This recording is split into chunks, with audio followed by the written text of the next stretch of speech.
네, 반갑습니다. 반갑습니다. 오늘 이사를 하고 첫 번째 이 방송을 하다 보니까 좀 잘 안 돼갖고 조금 늦었습니다.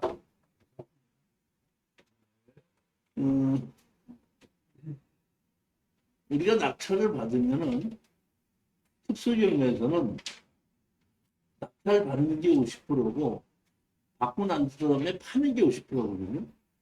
제가 지금 이 권리 분석을 해드리는 것은 권리 분석을 하면서 어떤 식으로 판다는 것을 설명을 하는 거거든요. 그러니까 그거를 유심히 잘 생각해 보시고 파는 방법을 잘 생각해 보시고 우리는 팔 자신 있을 때 사야 돼요. 아파트나 다세대는 팔 걸 염려하지 않고 그냥 내놓으면 팔리지만은 특수경매는 그렇지 않거든요. 그러니까 파는 방법을 생각하고 팔 수 있는 것을 얼마에 어떻게 팔 수 있다고 생각하고 난 다음에 거기에 맞춰서 가격을 사야지 우리가 수익이 생기는 겁니다. 낙찰 받는 것이 목적이 아니고 파는 것이 목적이기 때문에 그런 식으로 제가 설명할 때 한번 잘 들어보시기 바랍니다. 자, 충청북도 청주의 우암동에 토지 건물 8분의 2 지분 매각입니다. 그런데 강제 경매로 다른 사람 지분이 2,684만 9천 원이 지금 강제 경매로 들어온 거고 현재의 8분의 3 지분권자는 현재 거주하고 있는 사람입니다. 자, 그러면 여기 내용을 보시면 감정 가격이 1억 1,200인데 7,100만 원까지 지금 떨어진 건데 이렇게 보면 옛날 집입니다. 그러면 권리 분석을 해보자면은 대항력이 없는 이철희와 박재심이라는 분이 지금 두 분이 여기 거주하고 있죠. 그런데 여기 이철희는 지금 보면은 지분권자입니다. 박재심이는 지분권자의 보호자고요. 자, 그러면 여기 강제 경매로 지금 여기 보면은 2,600만 원이 지금 해서 이 경매가 나왔죠. 그러면 예를 들어서 우리가 이연길 지분을 3천만 원에 이걸 낙찰 받았다고 가정하십시다. 그럼 우리는 아까도 말씀드렸지만 팔아야 된다 그랬죠. 그러면 우리는 이거를 가지고 얘기할 수 있는 것은 공인중개사한테다가 8분의 2 지분을 팔아달라고 하지 못하니까 우리는 법으로 다 팔아서 형수분을 나누자고 요구할 수 있는 권한이 있다는 얘기입니다. 그러면 다 팔아서 나누자고 얘기하게 되면 여기에 지금 있는 이 지분으로 지금 살고 있는 이철이와 박재심이가 여기서 나가야 되겠죠. 그럼 여기서 이철이와 박재심이가 나가지 않기 위해서 할 수 있는 방법은 이 연길 지분을 자기가 돈을 내서 취하시켜주는 방법이 하나가 있겠죠. 그러면 이게 형제지간이다 보니까 이연길 지분을 자기가 취하를 시켜주고 그대로 거주할 수가 있는데 만약에 경우에 이연길이가 또 빚을 진다고 하면은 또 경매로 나올 수가 있겠죠. 그러면 이걸 취하시키지 않고 이철이는 우리한테 와서 우리 지분을 하겠다고 얘기하겠죠. 그럼 우리는 뭐라고 얘기하냐면 그럼 좋다. 네가 내 지분을 사겠다 그러면은 감정 가격을 달라. 이렇게 얘기할 수가 있겠죠. 그러면 감정 가격에 못 사겠다. 난 네 집은 안 사겠다. 그럼 우리는 그럼 다 팔아서 나누자 하겠죠. 그럼 다 팔아서 나누자고 했을 때 이것이 과연 얼마 정도의 낙찰이 될 건가를 보겠는데 자 보시게끔 되면 그걸 한번 보게끔 되면은 지금 이 넓은 대로변의 코너에 있죠. 그렇죠? 그리고 항공사진을 보시게끔 되면은 여기가 전부 다 상가들이 있죠. 그 다음에 4차선 도로가 있죠. 그 다음에 코너죠. 그런데 이 집만 옛날 집이에요. 그 옆은 전부 다 상가들이고 그렇기 때문에 다 팔아서 나눠 갔다고 했을 때에 이 땅을 낙찰을 받아서 건물을 질 사람이 있겠죠. 그러면 제가 보기에는 감정 가격의 80% 정도는 팔린다고 보겠죠. 감정 가격. 그리고 또 보게끔 되면 면적이 지금 여기 보시게끔 되면 일종 일반 주거적인데 다른 데는 다른 필지의 2배 되죠. 근데 이 옆에는 빌딩 같은 것이 있죠. 그러니까 이 두 개를 합쳐서 빌딩을 질 수도 있기 때문에 상가를 질 수 있는 곳이다 보니까 감정 가격에 경매로 내놓는다고 해도 감정 가격의 80%는 팔릴 거다 하면은 우리는 80% 이하로 사서 예를 들어서 70%로 산다 그러면 상대편이 취하를 시키면 취하 동의서를 도장을 찍어주고 우리 돈을 챙길 수 있으면 잔금을 내지 않고 계약금만 내고 챙기는 겁니다. 그런데 만약에 취하를 시키지 않는다로 우리가 잔금을 내고 아까 감정가로 우리가 달라고 얘기할 수 있겠다 그랬죠.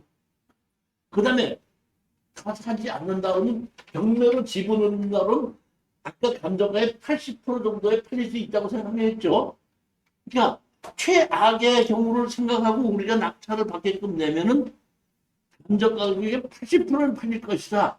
이렇게 생각하고 입찰 가격에 들어가서 낙찰 받으시면 되는 겁니다.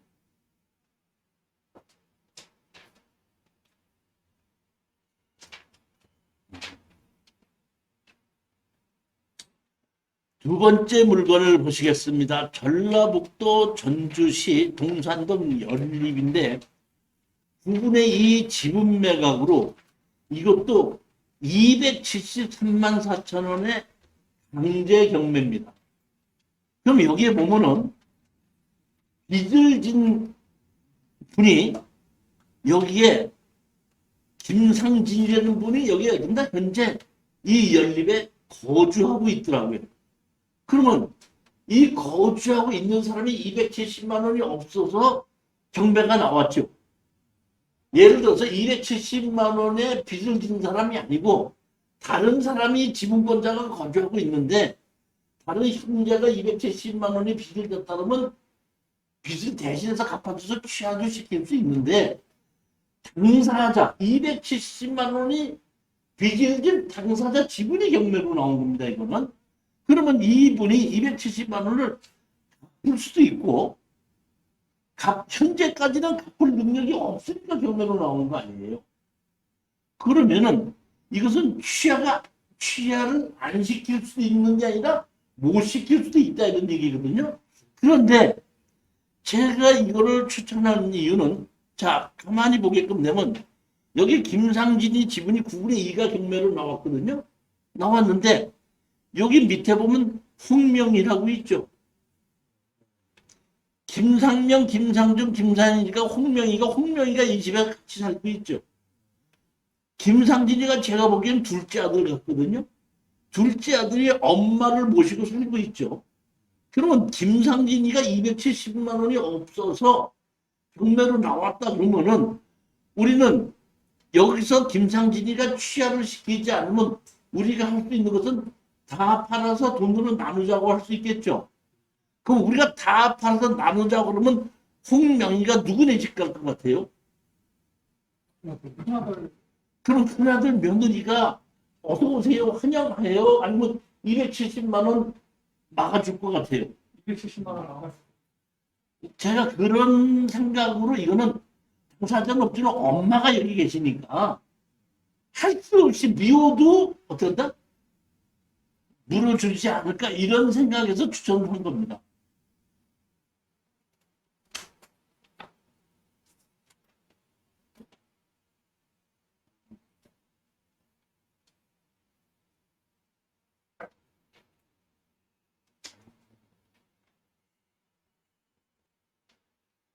세 번째 물건입니다. 충청북도 청주시 상암면 홍암리 토지 건물 전체 매각입니다. 권리 분석에도 아무 대항력 있는 임차인도 아무 문제가 없습니다. 자, 그러면 이거를 여러분이 낙찰을 받지 않습니까? 낙찰을 받았다 그러면 법원에 가서 뭐를 했죠? 인도명령 신청하는 겁니다. 그러면 민도명령 신청하면 여기 있는 사람들이 다 나가죠. 그러면 이걸 내가 팔아야 되는데 아까 제가 두 개 골라준 것은 협상을 하든지 취하를 하든지 해서 수익이 생기는 거죠. 아니면 강제로 법원으로도 다 팔로 나눠갔자고 하는 거거든요. 근데 협상을 할 때는 내가 가격을 내가 결정을 해야 되는데 내가 이거를 낙찰을 받아가지고 팔아달라고 하면 가격을 누가 결정하죠? 공인중개사가 결정하는 거죠. 그러면 여기 보시겠습니다. 여기 아셔야 될 것이 뭐냐면 청주시 상당구 남성면 이거를 여러분이 낙찰 받는다 그러면 이 건물에 가까운 공인중개사를 찾아가서 이걸 낙찰 받는데 팔아주셔야겠죠. 그러면 그 공인중개사가 경매에 대해서 조금이라도 관심이 있다 그러면 자기가 하나 팔아줄 수 있는 동네에 경매가 나왔으면 자기가 관심을 가졌었겠다 안 가졌겠어요? 가졌었겠죠. 그러면 벌써 2차 때의 가격으로 낙찰받아서 돈이 생기려면 자기가 받았겠죠.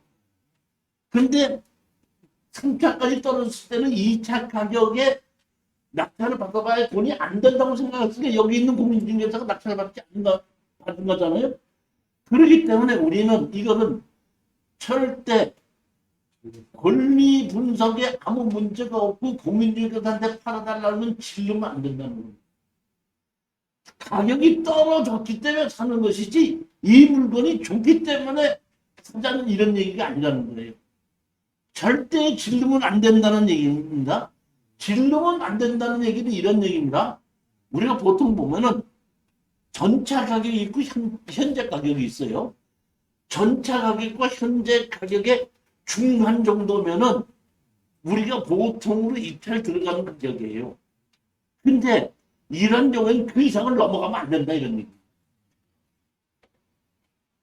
이해가 가셨죠? 예.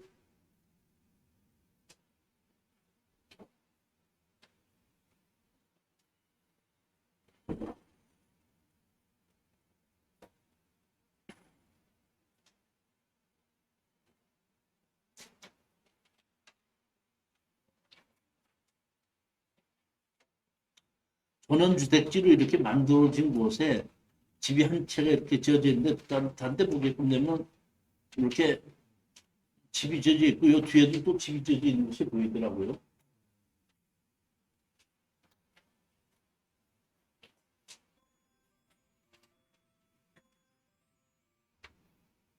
네 번째 물건입니다. 경기도 고양시 건축물 관리대장이 없는 토지 11분의 2 지분 매각입니다. 지목이 전이고 무허가 건물이기 때문에 농지 취득 자격증 명서를 발급받아야 되는데 현재 무허가 건물이 있기 때문에 농지증을 발급을 안 해주는 것이 맞습니다. 사실 제가 이 6월 달에 7월 달서부터 현장 답사를 가려고 준비를 했고 6월 달에 갔었거든요. 현장 답사 갔는데 이 물건도 그때 6월 달에 한번 갔었습니다. 7월 달에 본격적으로 현장 답사를 시행을 하려다가 코로나 때문에 지금 중단을 하고 8월 달에 다시 지금 넘겨서 기다렸다가 8월 달에 이제 다시 가보려고 했는데 이것이 7월 달에 갔었던 물건이에요. 이 7월 달에 저하고 현장 답사를 갔던 분은 제가 이걸 설명을 했습니다. 여기 감정평가서에 보게끔 되면 거주자가 없는 걸로 나오거든요. 그랬을 때에 만약에 비어있다 그러면은 이것이 협상을 안 될 것이라 이렇게 생각을 했었어요. 근데 현장을 가봤더니 여기 보면 누가 낙찰을 받았다가 불허가 났죠. 네. 왜 불허가 났죠? 농지증 안 해줄 때 불허가 난 겁니다. 이거. 그런데 거주자가 없는 걸로 나와 있는데 제가 현장 답사를 가봤더니 거주자가 있더라고요. 그리고 사실 제가 보면 이거를 집이 빨간 집하고 두 개가 같이 붙어 있어요. 이 기와집이. 요건데 여기 보면 항공사진을 보시게끔 되면 빨간 기와집 있고 파란 기와집이 있죠. 난 이게 한 집인 줄 알았어요. 현장 답사를 가봤더니 빨간색 기와는 빨간색 기와대로 주인이 따로 있고 파란색 기와대는 파란색 기와집이 따로 있더라고요. 현장 가봤더니 파란색 기와집에 사시는 분은 이 앞에서 농사를 짓고 있고 파란색 기와 있는 사람은 이 앞에 나와서 의자에 앉아 있더라고요. 그날 안 계신 자들이 왜 왔냐고 그래갖고 여기 내가 주인이라고 그러는데 얘 자기가 우리 산다고 얘기하고 빨간 집 주인이 올 때는 빨간 집 그건 네 거야 그러더라고요. 근데 왜 그러더라고요. 그래서 내가 아니요 그냥 난 붙어있길래 같은 집인데 아니야 그 집은 저 노인네 거고 이건 우리 집이야 이렇게 얘기를 하시더라고요. 자 그랬는데 제가 뭘 느꼈냐면 여기서 이 집이 이렇게 봤죠. 현장을 가서 보고 내가 뭘 했냐면 이게 제가 로드뷰로 이거를 확대를 한 겁니다. 여기 보면 벽에 이런 무늬가 있죠.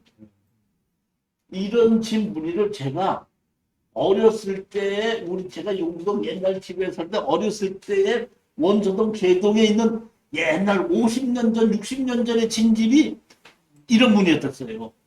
그러니까 제가 보고 이거는 상당히 5, 60년도 이전에 진 집일 것이다 이렇게 생각을 한 겁니다.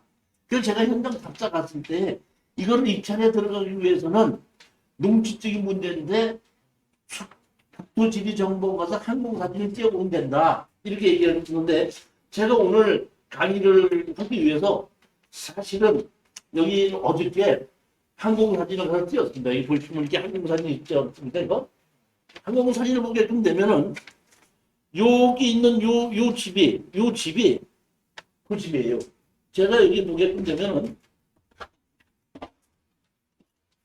똑같이 여기 있는 집을 제가 우리 현재 있는 사진도 찍었거든요.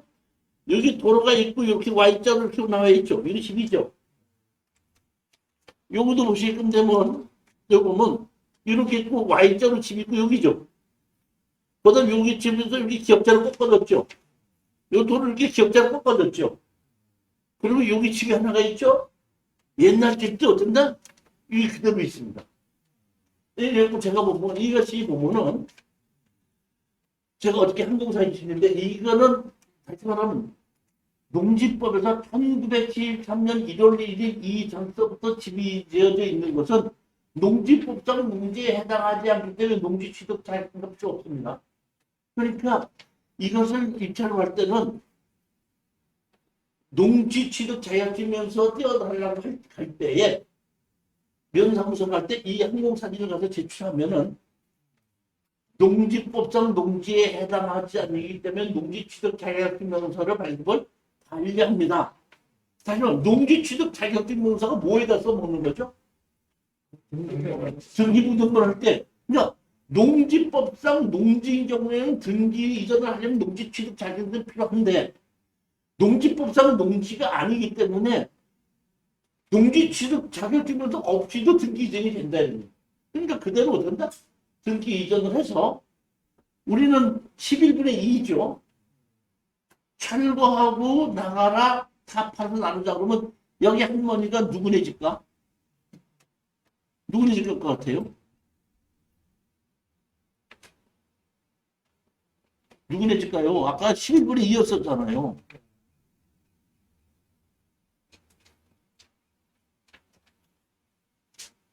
누구네 집에를 가도 여기서 누구네 집에를 가도 가겠죠? 민경이하고 초등학교. 예? 윤정이는 지금 저보면 이게 엄마 아니에요. 엄마 이 윤정이가 살고 있잖아요.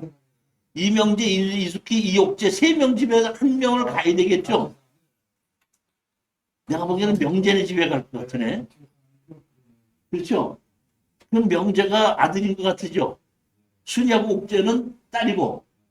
그러면 명재의 며느리가 윤정이 여부가 온다 그러면 축한형. 무슨 얘기인지 얘기하십니까 지금? 늘 협상이 빨리 될 거라 이런 얘기입니다. 한 사람 빼고 다 같은 집입니다. 아, 다 저기 형제지가 아니죠. 네, 형제인데 순서가 반대. 이 사람 같이 살고 있는 거기 다른 데서 살고 있는 거 이런 그런 거죠. 뭐. 없지 않고 나도.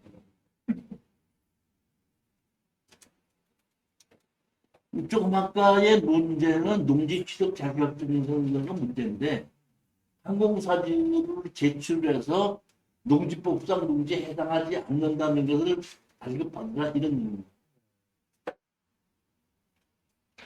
지금 저희 민년도 정해진 것은 농지법상 해당이 안 된다고 했는데 몇 년도인가 그